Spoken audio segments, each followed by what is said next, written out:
Nah, ditambah lagi faktanya uang yang ingin dihemat dari kenaikan harga untuk mengurangi subsidi itu toh dipakainya untuk membangun IKN, bayar kekurangan biaya membangun kereta cepat Jakarta-Bandung, menyuntik BUMN yang nggak jelas itu yang mana yang mau dibesarkan untuk mendapatkan dividen yang besar bagi APBN. Ini semuanya kan tidak jelas. Banyak yang menumpang atau penumpang gelap di sana memanfaatkan bahwa ini perlu disuntik BUMN-nya, tapi faktanya sebetulnya ujungnya bukan untuk meningkatkan pendapatan negara. Nah, jadi yang pertama yang saya ingin katakan adalah bahwa kalau mau menolong rakyat, maka sebetulnya itu sangat relevan dan uangnya itu ada. Kemudian karena memang ada yang lebih diutamakan, maka dilakukanlah kebohongan bahwa APBN-nya jebol kalau harga tidak naikkan, padahal tidak jebol. Uang yang dihemat itu sebetulnya akan dipakai untuk kepentingan oligarki, terutama oligarki itu akan sangat dapat banyak untung itu di IKN itu gitu ya.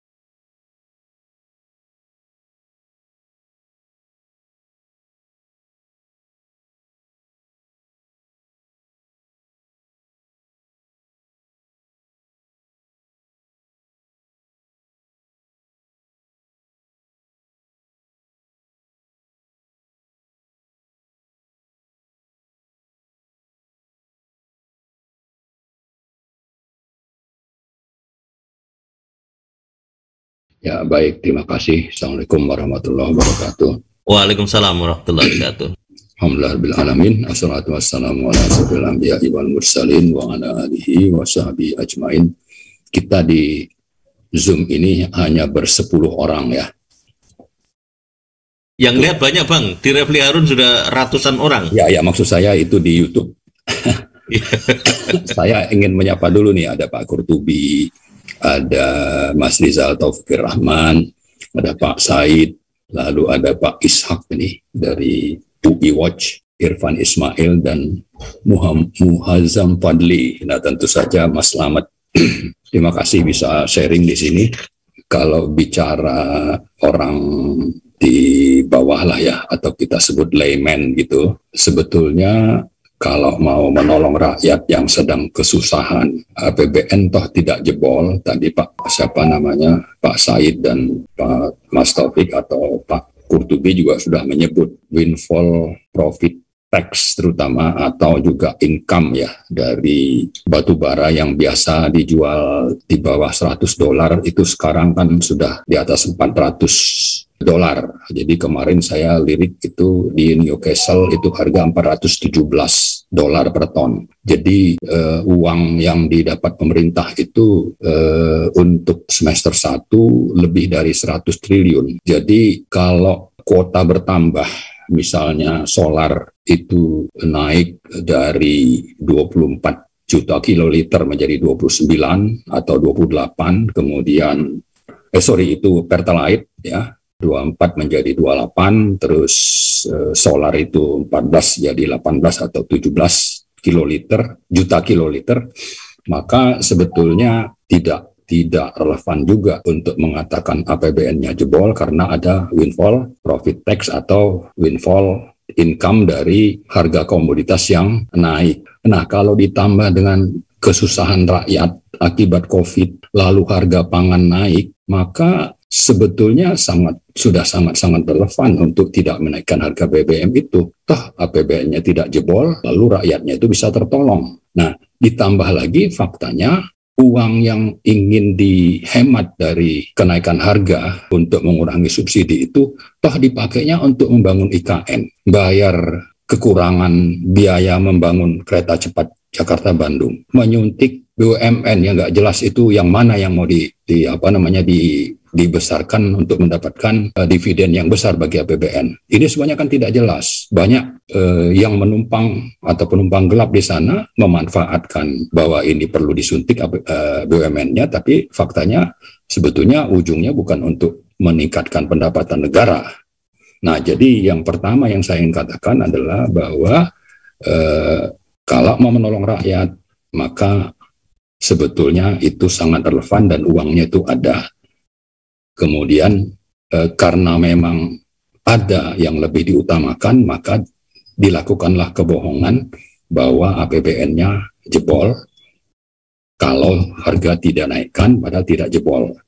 Nah, di sisi lain, uang yang dihemat itu sebetulnya akan dipakai untuk kepentingan oligarki, terutama oligarki itu akan sangat dapat banyak untung itu di IKN itu gitu ya.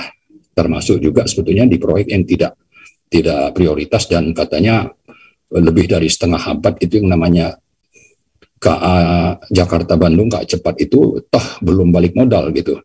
Karena memang sangat mahal biayanya. Artinya kan itu proyek oligarki yang memang yang dikejar bukan kepentingan orang banyak atau untung di jangka panjang, tapi di awal itu berapa rente yang oligarki ini dan penguasa ini akan dapat. Proyek manapun itu, termasuk juga banyak proyek-proyek yang diklaim sebagai ini untuk membangun infrastruktur yang tertinggal. Lalu sesudah dibangun nanti dijual seperti bandara atau jalan-jalan tol. Kan semuanya kan modusnya seperti itu. Ini dibangga-banggakan, tapi sebetulnya biayanya itu berlipat-lipat dibanding harga normal. Karena yang dikejar adalah di awal itu rentenya dapat berapa persen ini korupsi yang bisa didapat. Lah belakangan juga setelah itu nanti dijualnya tuh obral murah karena di situ pembelinya juga ada unsur oligarkinya termasuk asingnya gitu. Jadi ini memang kita bilang ini rezim sangat jahat ya, zolim, tega berbohong untuk merugikan negara dan rakyat, tapi pada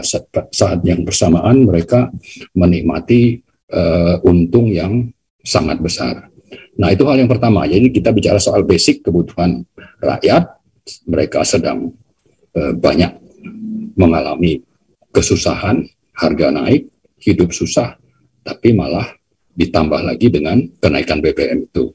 Lalu juga yang juga sangat penting adalah tentang pemerintah ini yang syarat pencitraan politik. Jadi kalau kita urut sejak era Pak SBY, lalu awal pemerintahan Pak Jokowi, saya sebetulnya menaruh harapan besar waktu diterbitkannya Perpres 191 2014. Waktu itu menterinya Pak Sudirman Said, dan saya anggap itu sesuatu yang sangat bagus. Kenapa? Karena di sana misalnya ditetapkan subsidi yang fix. Kalau nanti harga naik, harga minyak dunia naik, lalu subsidinya tetap, karena subsidinya tetap 1.000 misalnya per liter, maka harga BBM itu juga jadi ikut naik. Dan ini kan sebetulnya konsep untuk membuat supaya harga itu fluktuatif, tapi sekaligus mengikuti harga pasar dan juga untuk membiasakan masyarakat dengan harga yang fluktuatif itu, sekaligus juga untuk membuat bagaimana hubungan harga BBM dengan harga barang dan komoditas lain. Itu otomatis akan terkait sehingga tidak ada gejolak saat bahwa yang dilakukan oleh pemerintahan Jokowi setelah itu menjelang pemilu 2016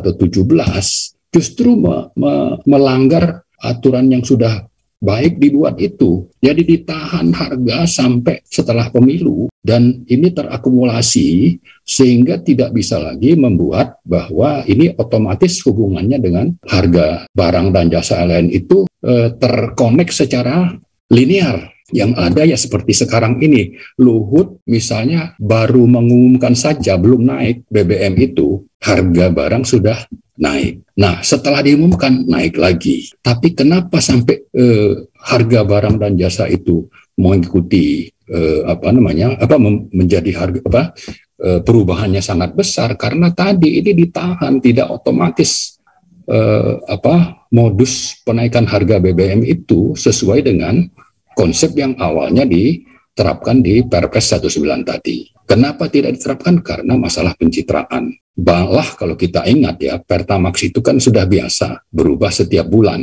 Pertamax saja ditahan, tidak naik, sampai bertahun-tahun, tapi begitu harga minyak dunia naik, maka selisihnya menjadi sangat besar dan ini akan otomatis berpengaruh kepada harga barang dan jasa yang lain. Jadi kalau mau poin kedua ini ingin kita gugat sebetulnya, dan rakyat itu harus paham bahwa penderitaan mereka dengan daya beli yang semakin turun di satu sisi, lalu harga barang dan jasa yang semakin tinggi di sisi lain, itu artinya menambah penderitaan rakyat. Penyebab utamanya adalah Jokowi yang lebih mengutamakan pencitraan. Tapi pencitraan ini tidak menggunakan logika yang mestinya bisa dipakai oleh orang-orang yang berakal dan punya rasa kebersamaan sesama anak bangsa. Yang dilakukan adalah pokoknya citranya baik waktu pemilu menang, soal korbannya itu APBN utangnya meningkat, ya, atau defisitnya bertambah, atau rakyat miskin bertambah, dia tidak peduli. Nah, sayangnya memang rakyat juga tidak paham soal ini. Nah, acara ini kita harapkan bisa memahamkan mereka.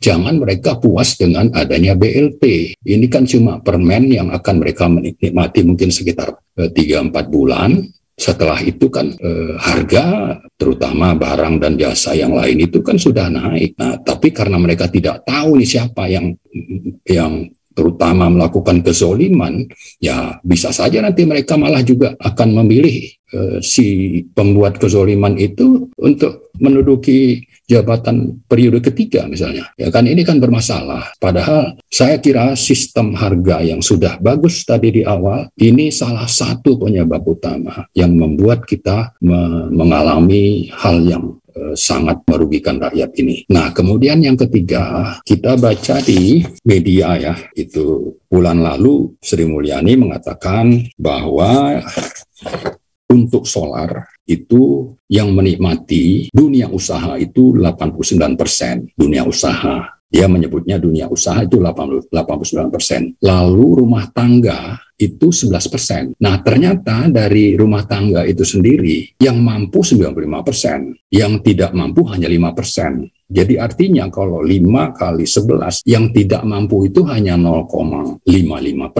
Ya, sisanya itu ya tadi seperti Pak Said bilang itu ya mungkin 100% itu menikmati orang yang mampu. Nah, kalau Pertalite itu rumah tangga itu 86%, tapi dari 86% konsumen Pertalite ini ternyata 80% itu keluarga yang mampu. Yang tidak mampu hanya 20%. Sementara kalau Pertalite itu dunia usahanya hanya sekitar 14%. Nah, dari angka ini sebenarnya saya ingin menyampaikan bahwa kalau kita bicara solar, ya, keekonomian solar itu disebutkan 13.950, harga jual 5.150. Nah, di sini sebetulnya ada moral hazard. Kenapa moral hazard? Karena kebijakan ini kan juga menjadi tidak wajar kalau ditahan sangat rendah. Sementara kalau kita bandingkan misalnya dengan Aqua, itu kan mungkin sudah 7.000 atau 10.000 per liter. Jadi ini juga memang tidak wajar. Tapi tidak juga bahwa kita membiarkan ini terlalu lama dengan sistem tadi. Jadi kalau memang mengikuti indeks harga atau merujuk kepada barang lain, mestinya kan tadi ada kebijakan yang membuat supaya harga itu bisa berubah, berfluktuasi mengikuti barang-barang lain. Tidak ditahan sedemikian rendah. Kan akhirnya ini merugikan kita di belakang hari, ya seperti bahwa ini sudah sangat membebani APBN misalnya dikatakan seperti itu. Tapi ada hal yang justru di balik harga solar yang rendah ini berangkat dari dunia usaha yang menikmati sekitar 89% tadi. Di sana ada konsumen yang sangat diuntungkan padahal mereka adalah dunia usaha, yaitu truk-truk yang mengangkut sawit dan batu bara dan juga industri. Nah, kalau kita bicara harga keekonomian 13.900 lalu naik dari 5.150 ya, solar itu menjadi 6.800. Ini si dunia usaha ini sebetulnya juga masih menikmati. masih menikmati untung yang sangat besar. Nah, jangan-jangan ya, saya sangat curiga bahwa harga solar yang rendah ini juga ada kebijakan oligarki yang diakomodasi ya, kepentingan oligarki yang diakomodasi oleh pemerintah, sehingga mereka tetap bisa mendapatkan harga yang rendah yang disubsidi oleh APBN, karena faktanya tadi orang tidak mampu itu hanya 0,55% saja menikmati. Nah, ini juga masalah yang saya kira perlu ada solusi menyeluruh, dan ini poin keempat yang saya ingin katakan adalah bahwa kalau sudah tahu ada penyelewengan atau ketidakadilan atau disebut subsidi tidak tepat sasaran ini selama berpuluh tahun, ya kan, lalu tidak ada upaya serius untuk mencari solusi bagaimana supaya ini bisa tepat sasaran, maka yang membuat kebijakan itu sendiri memang mengidap moral hazard, dan disitulah oligarki menumpang, yaitu tadi mereka bisa tetap menikmati harga solar yang sangat rendah, padahal mereka tidak punya hak untuk mendapatkan itu. Nah, kita bisa lihat di peraturan yang diterbitkan oleh BPH Migas misalnya. Truk kalau rodanya 6 ke bawah itu boleh beli solar bersubsidi, kalau tidak salah 60 liter per hari. Kalau rodanya misalnya 8 atau 10, itu boleh 80 liter per hari.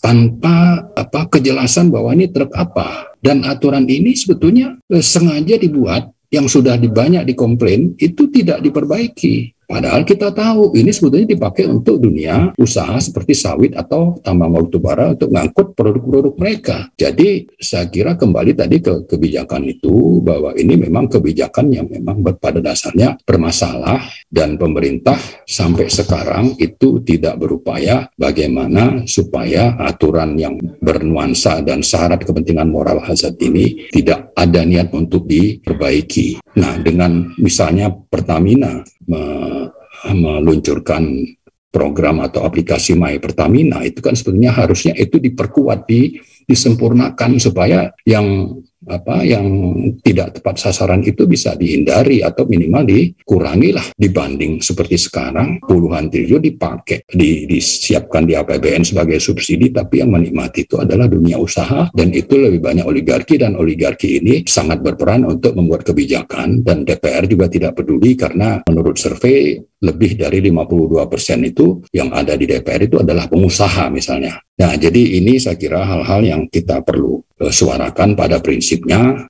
Sepanjang pemerintah itu belum bisa membuat kebijakan yang adil, kemudian faktanya APBN itu tidak jebol karena windfall dari berbagai komoditas. Kemudian yang ketiga, bahwa rakyat itu sekarang sedang menderita begitu banyak hal yang membuat mereka semakin miskin. Kemudian yang keempat, bahwa uang itu sebenarnya ada tapi dipakai untuk yang tidak prioritas, atau malah untuk kepentingan oligarki mendapatkan untung di IKN. Maka dari empat hal ini sebetulnya sangat pantas ya kita rakyat untuk melawan kezoliman ini yang dipimpin oleh yang namanya Joko Widodo. Ya, saya berharap Pak Qurtubi di Nasdem itu juga ngajak teman-teman Nasdem gitu. Jangan cuma Pak Qurtubi sendiri ya, kita semua lah sama-sama. Dan kita kan tidak bicara anarkis dan tanpa data gitu loh. Kita punya fakta data yang menunjukkan bahwa mereka ini bermasalah, mereka pro oligarki.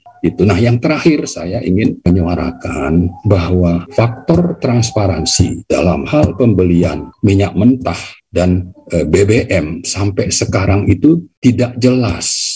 Ya, apalagi diturunkan ke anak perusahaan. DPR itu tidak bisa mengawasi. Di BBM itu nanti patra niaga, ya kan? Beli minyak mentah itu nanti dari subholding penghilangan, kilang, ya. Ini tidak terjangkau oleh lembaga yang harusnya bisa mengawasi. Nah, karena itu salah satu hal yang kita tuntut juga adalah dilakukannya audit investigatif untuk meyakinkan bahwa tidak ada mafia dalam pembelian minyak mentah dan BBM, tetapi sekaligus nanti kalau hasil auditnya itu sudah didapat, itu ada tindak lanjut. Jangan seperti tadi tuh Presiden Anda yang saya sebut namanya itu. Zaman Pak Sudirman itu sudah dilakukan audit di Petrol oleh Kordamenta dari Australia, itu auditornya. Dan sudah bisa ini ditindaklanjuti. Pak Sudirman Said sudah menyampaikan hasil untuk nanti dilaporkan ke KPK. Pak Sudirman Said menghubungi Pak Jokowi, tapi tidak dibalas. Dan akhirnya tidak mau. Itu di follow up temuan dari Kordamenta itu bahwa terjadi kejahatan dalam pembelian minyak mentah oleh Petrol yang ditemukan oleh auditor. Justru Pak Jokowi itu munafik, hipokrit, karena waktu kampanye Pilpres bilang mau memberantas mafia. Giliran ada kesempatan, justru beliau yang menghindar gitu. Nah, ini juga ada fakta. Saya bukan bicara bohong atau fitnah. Kalau mau ini diperdebatkan, ya kita undanglah wakil dari pemerintah dan Pak Sudirman Said. Dan saya menulis tentang ini setelah saya juga beberapa kali menghubungi Pak Sudirman Said, dan kita sempat juga makan siang bersama untuk meyakinkan saya bahwa sebetulnya ini ada masalah gitu. Jadi saya juga tidak ngarang gitu ya. Nah, itu saya kira hal-hal yang ingin saya sampaikan. Intinya kita mari bergabung dengan rakyat menolak kenaikan harga BBM ya. Bukan kita tidak paham soal subsidi yang tidak tepat sasaran, tapi Anda sendiri pemerintah ini sudah tahu seperti itu, kok tidak mencari jalan optimal untuk membuat supaya itu lebih tepat sasaran. Padahal sekarang ini yang namanya IT ya, teknologi IT itu kan sudah sangat berkembang. Jadi itu bisa dilakukan. Dan yang penting juga adalah supaya sanksi itu benar-benar ditegakkan. Jangan cuma jadi orang yang hipokrit, hanya retorika, tapi di sisi lain sebetulnya yang dilakukan adalah hal yang sebaliknya yang dipidatokan gitu. Saya kira itu saja. Terima kasih. Assalamualaikum warahmatullahi wabarakatuh.